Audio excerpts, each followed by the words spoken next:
Hello, everybody, and welcome to my podcast, Leadership Conversations with Krishna. And today I have with me Govind Davis, who also happens to be the first guest of my podcast. This podcast covers leaders in business, entrepreneurship, and public policy. A little bit about Govind. He also happens to be a good friend of mine. He's somebody who has great experience in the startup world, scaling up and growing companies with over 20 years of experience. He's currently based in the greater Seattle area. And welcome, Govind. How are you today? Awesome. Yeah, it's fun. This is a great idea, and I'm excited to be a part of your journey. Just starting with journey, right? How did you become an entrepreneur, right? What were the initial steps? Yeah, it's funny because I spent a lot of like maybe my early career, you could say, not really having a clue about what I wanted to do. At some point, I had somebody suggested I get into sales, probably my dad, and so I had a bunch of different sales jobs. A lot of them I did not really like. I sold copiers, marketing services, and that actually is where I got some of my first introduction to startups. So I was selling copiers, and I did not enjoy it very much. And then I found this thing called monster.com. This was like 1999, right? And I'm like, Got it. oh wow, like I could go online and I could apply for these jobs. And I was living in the North Bay, Mm-hmm. and I was, it was right sort of at the beginning of the whole dot com, bubble. And I was like, oh wow, I just started applying for all these jobs. And within a week I had, 10 interviews. I went down, to San Francisco and did a bunch of in-person interviews. And by the end of the week, I had a job with a startup that paid like, twice as much money as a base, and I got to work from home, and I got a laptop and a car allowance and all these things. And that lasted for a while, and it kind of, everybody knows that kind of blew up. I actually worked for a couple of startups during that period. And then I ended up going back to school for my MBA, and did the corporate thing for a number of years at American Greetings. And I think there was inside of me this idea that like everything I was doing was just kind of getting me ready to go do something for Yeah. myself. And there was just a window where actually I went and I knew that American Greens was selling some companies, so I went to the CEO and asked if I could buy one and put a deal together for that. And I learned from that one that the guys who put the money in, they owned it. But I had a contract with them that I turned into like an independent contractor, so I could kind of work on my own time and use that time, the money from that contract to kind of, and some money I saved up to just say, okay, I'm going to figure something out. And so I didn't do a traditional startup. I started a software services company and And which year built. was this? Which Yeah, so this was around 2007, 2008. It's hard and to you were say still when in the these Bay things. Area. Actually, at this point, I was in. I left the Bay Area right at the end of the whole dot com. Everything blew up with the dot com, so I was like, oh, there's Yeah. no work, and everybody was like, morose, and so I was like, I'm getting out of California. So I ended up in Ohio for my MBA, and that's where I worked at American Greetings. And yeah, so I actually it's funny because there was a bunch of groups in Cleveland that are sort of similar to the startup grind and other groups in Seattle. So I went to those and met some people, and we were like, hey, let's start building software for people. But yeah, so this was in Cleveland, and basically we were building on low code, and I went and became a partner to a company called QuickBase, which at the time was owned by Intuit, and it just turned out they needed partners, and I was one of the only people that was had been building stuff for the enterprise. I built a bunch of stuff when I was at American Greetings, and they started feeding us a bunch of like really like nice stuff. Like I ended up building the global, I guess it's called the global revenue recognition platform for Oracle. So I had to go out, I had to go out to Oracle and go to their big, spaceship building, right? And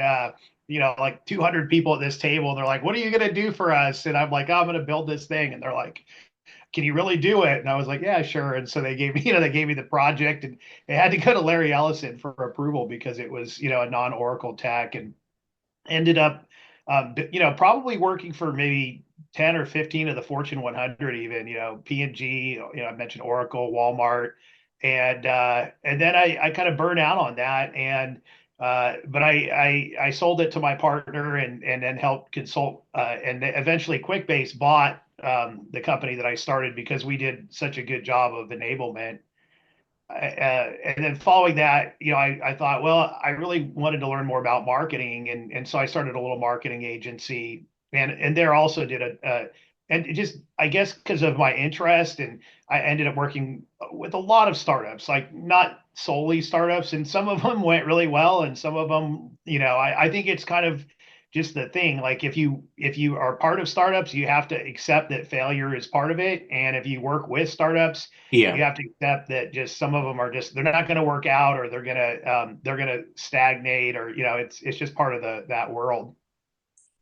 No, that's fascinating, your journey, right? And just taking a step back, and it seems like your first sales achievement in the software services side was actually an in-person cold call, if you would call it, right? So this was the age when probably emails and phones were not so common. So you actually went to the office and got your first deal.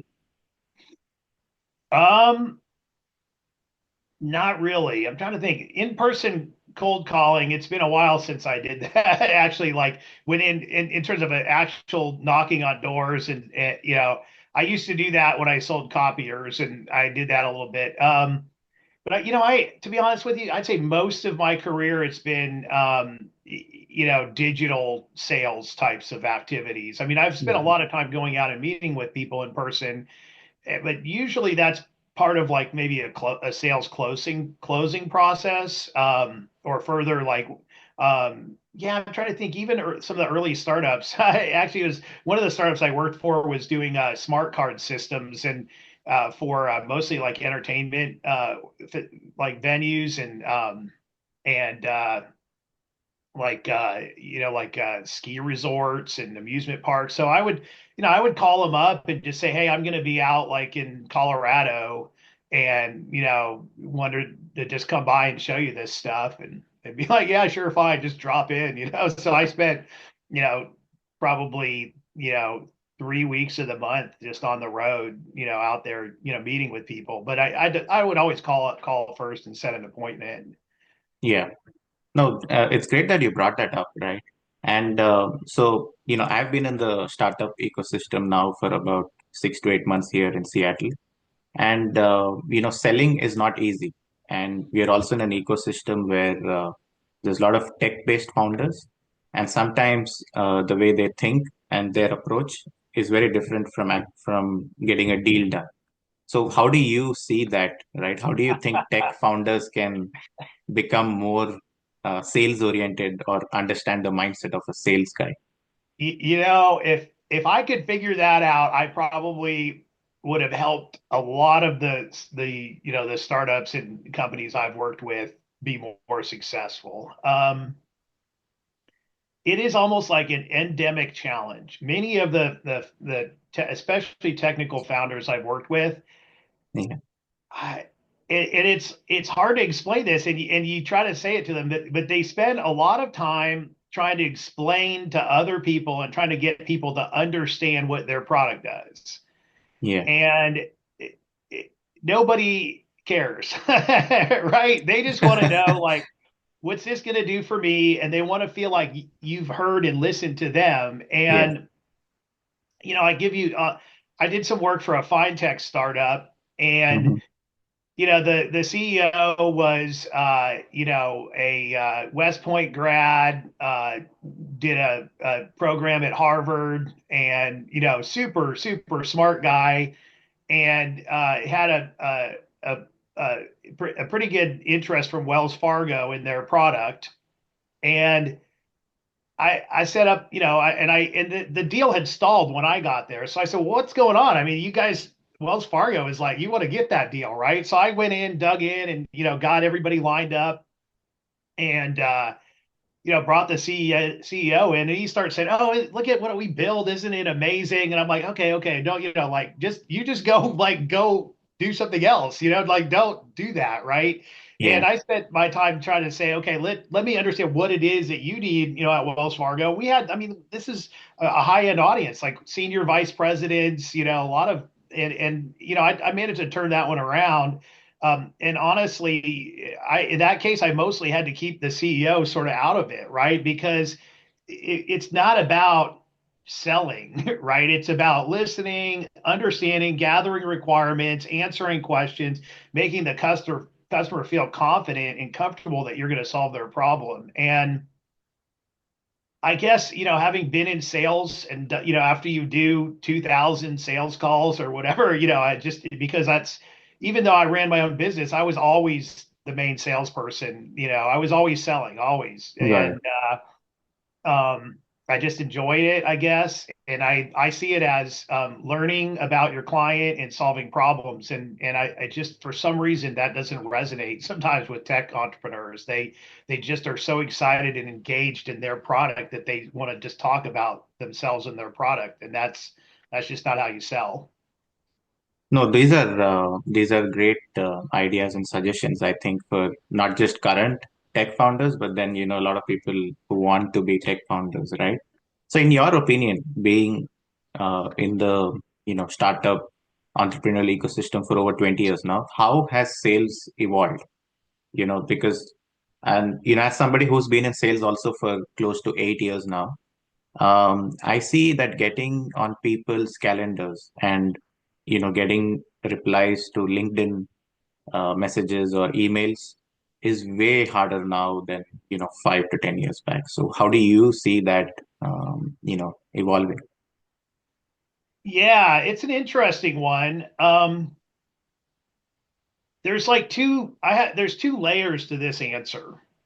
On one layer, I feel like there's constant change. Yeah, and you're right. Like, I mean, I less on the sales side, but more on, you could call it that the lead gen or prospecting side. That's where Yeah, things definitely are very dynamic. So, after I sold my software services company, I ran marketing services for 6 years or so, and yeah, there was a time when you could go on LinkedIn. I mean, I had 15 people in the Philippines, and they just would go on LinkedIn and do 150 connection requests a day. And if you had something that people cared about, it was like, you know, just, you could absolutely blow up. I mean, my own network is, a lot of that's because I was like, hey, you could just easily do this. You could build a huge network. And again, if you engage people, it was, it was just easy picking in a sense. And similar with email. And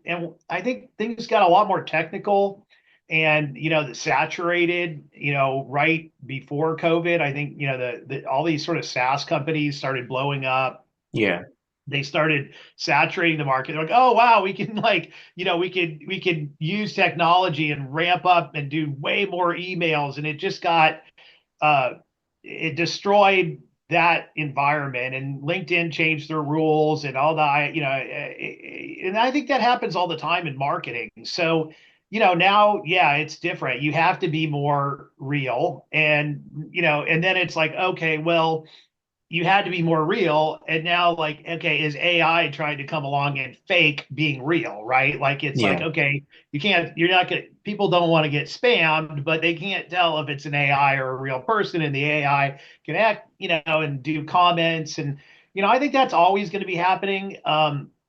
And that's, I think, again, more on the marketing and the prospecting side. Like right now, I think for efficiency, you've got to automate. You have to automate prospecting.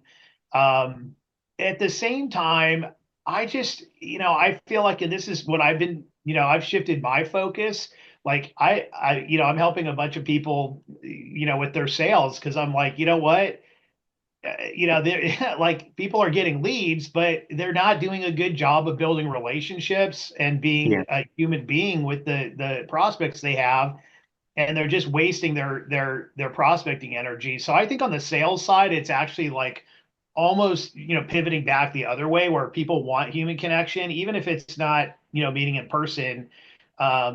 Just I've just called people up, right? And I haven't done that in quite a while. So I think it's pivoting back the other way where you got to be willing to get on the phone, talk to people, and share that you're a real voice and a real person. And again, it's a theory, but I think my anecdotal evidence is suggesting that that's where we're headed, right? It's like automation is for scale, but the deals are still going to be about in-person relationships.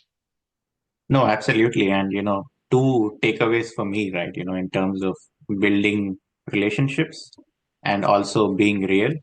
And I also think that, from what I've seen in the sales process, kind of sales process evolving, if I should say so, has been that trust building is becoming even more important. Oh And right. yeah, yeah, yeah. It's And, completely trust. It's, actually, so I think I mentioned to you that, I've picked up a few projects for clients, a couple of companies from India that, I look at where they're at today and they're doing okay, right? They're doing actually a really good job of generating leads. And I just look at their pipelines and I'm like, they're going to struggle because they need to build credibility, they need to build relationship trust. And because I'm here in the US and been selling forever, like I can help a ton there, and it's already showing an impact. And so I absolutely think that's a key factor in sales processes, right? People want to buy from people they believe are going to take care of their needs, and if they smell, if they smell something that doesn't seem right, they're going to just move on, even if it could provide value. They don't want to take the risk.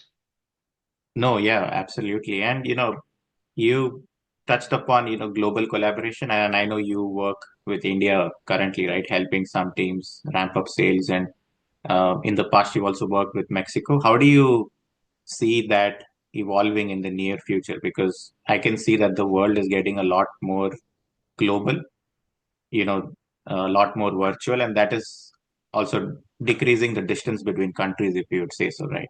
Yeah, that's a really interesting one. I'm actually not really sure. I think this is part of where that trust factor comes into play. That I think, you know, yeah. So actually, my role when I was at American Greeting, so this was around 2003, so almost 20 years ago. Yeah, Um, I was moving product to mostly to China, so I moved about $60 million in print spend to Asia, and then built the management system to scale that up to 250 million. And at that time, I think that was the beginning of this sort of 20 years of global openness, right? yeah, And I think probably COVID and the geopolitical tensions with Russia and China, I think there's something happening that's going to affect that, meaning that it's going.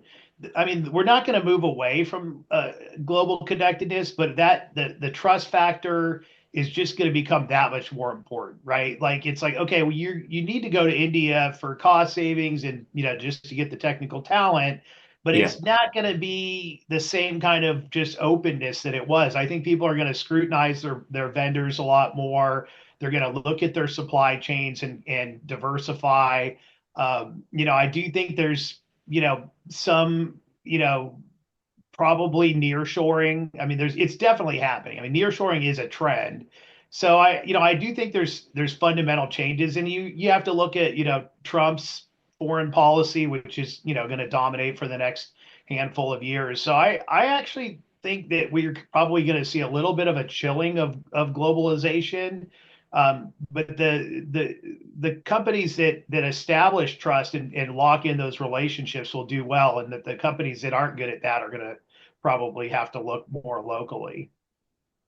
Got it. No, that's an interesting perspective. And I think it again comes back to building relationships, right? And, how do you distance that gap to build trust? And I think it's again building those relationships, like you mentioned before, right? And, just coming back more locally, and, you and I are in Seattle. right? A lot of my audience is based out of Seattle and surrounding areas, and a lot of them are early stage founders or want to be founders in the near future.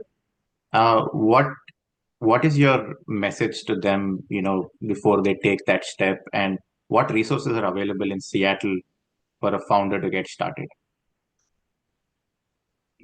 Yeah. So, I mean, as someone who has not had a real job in, almost 20 years, right? Um, I can say a lot of good things and a lot of challenging things about the experience.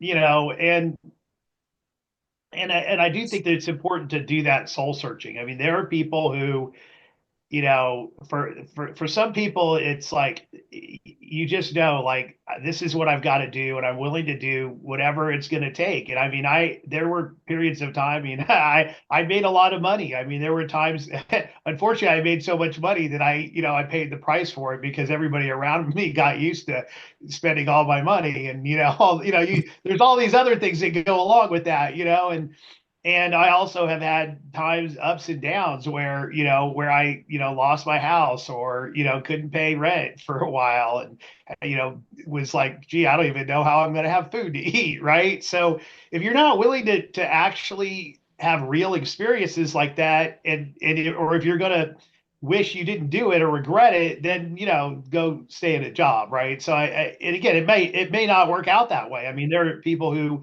manage that risk and do things in the right way. So, I think that's you just have to be able to live with the fact that there's a real risk to, stepping off the kind of the treadmill. In terms of resources, there are a lot of resources in Seattle. I mean, it's not like it's not the Bay Area, and at Yeah. the same time, I think there's a lot of really smart people. There's the Startup Grind group is great. John Seacrest has a bunch of stuff that's really good. The like the Mossy Ventures. I forget, he has Seattle. He has a bunch of different kind of groups that he runs. I don't know all the different groups. I plugged into a bunch of them, but there's a lot of talent and there's a lot of really smart people in the Seattle area. Even if there's not as much capital, flowing through here, there's just definitely a ton of really great people, and you just have to get out there. Again, it's hard for me to just rattle off all the names, but once you start plugging in, you'll find there's a ton of different people to connect with.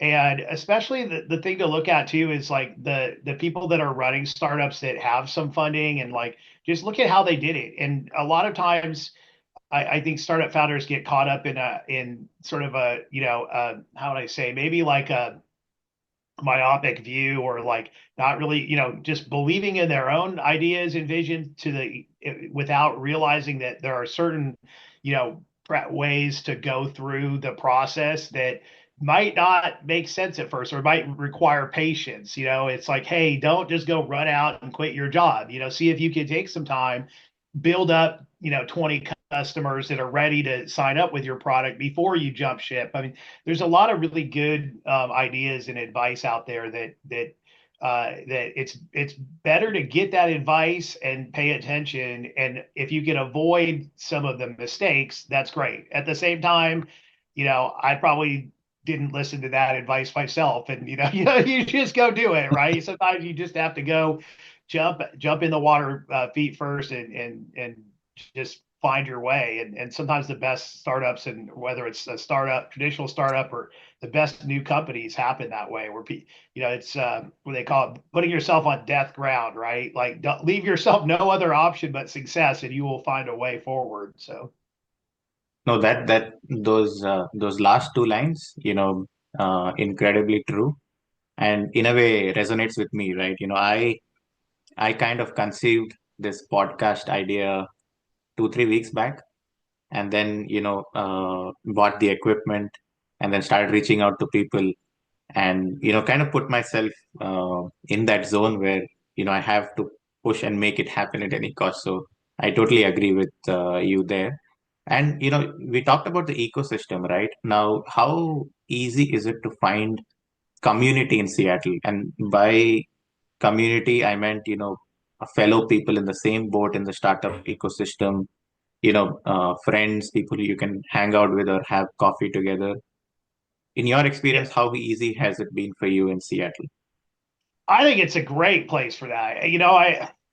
I think there's enough community with the just the different groups and the people in Seattle that I've engaged with. I feel like they're more authentic and actually helpful, and there's a lot less ego. I haven't spent a ton of time in the Bay Area startup scene in quite a while, but as you can imagine, there's a lot more ego. There's Yeah. a lot more going on.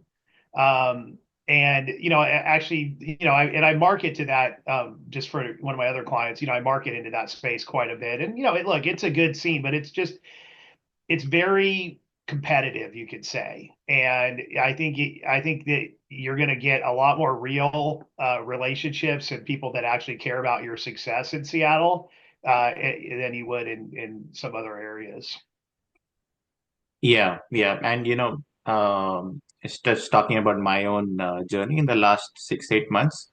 I've seen that it's easy to kind of meet people here because you're talking about maybe 3 to 4 hubs in the region, right? South Lake Union, the downtown area, Bellevue, and a few other places in maybe the east side.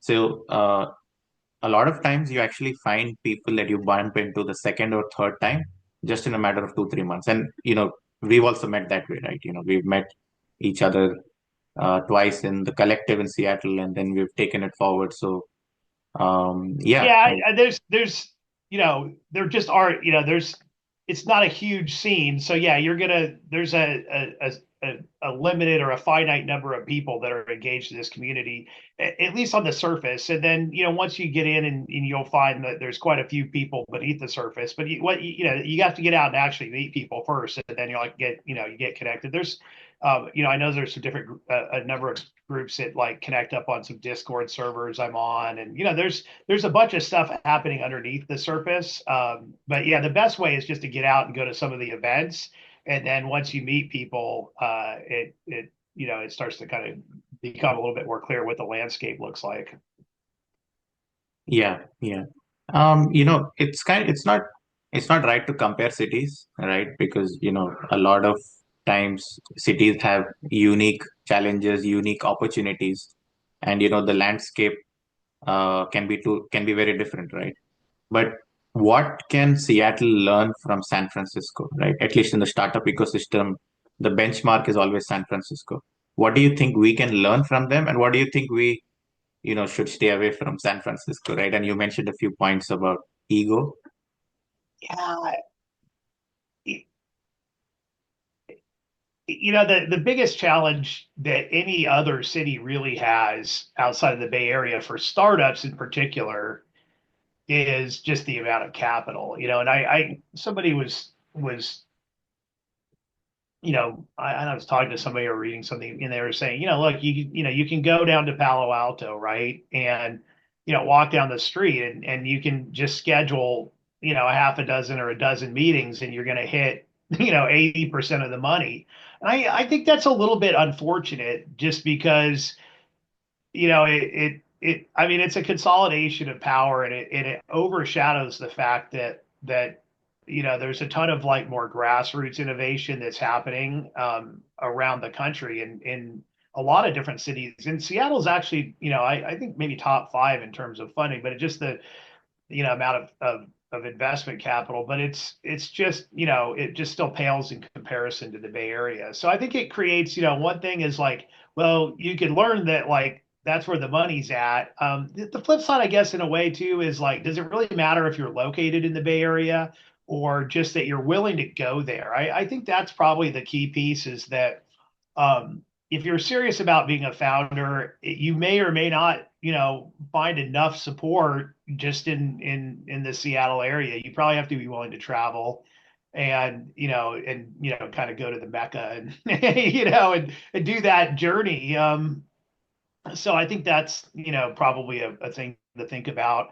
I do think that the authenticity of the Seattle area though is something that you don't want to sacrifice, right? Like, Yeah, I've spent quite a bit of time hanging out in Palo Alto and just working there on different projects, and it feels uh, yeah, I don't know. It doesn't feel comfortable in a sense. You just feel like everybody's always judging you, and I think it's nice to be in an environment that's not like that. And I also think it's important to realize it's a lot of times the best businesses, don't go through this traditional startup process, and a lot of businesses that do go through the traditional startup process, they're not ending up doing all that well, or they end up in these situations where they just they scale up and then they let everybody go, and it just you got to ask yourself how much of that how sucked up and or how locked into that environment do you really want to be.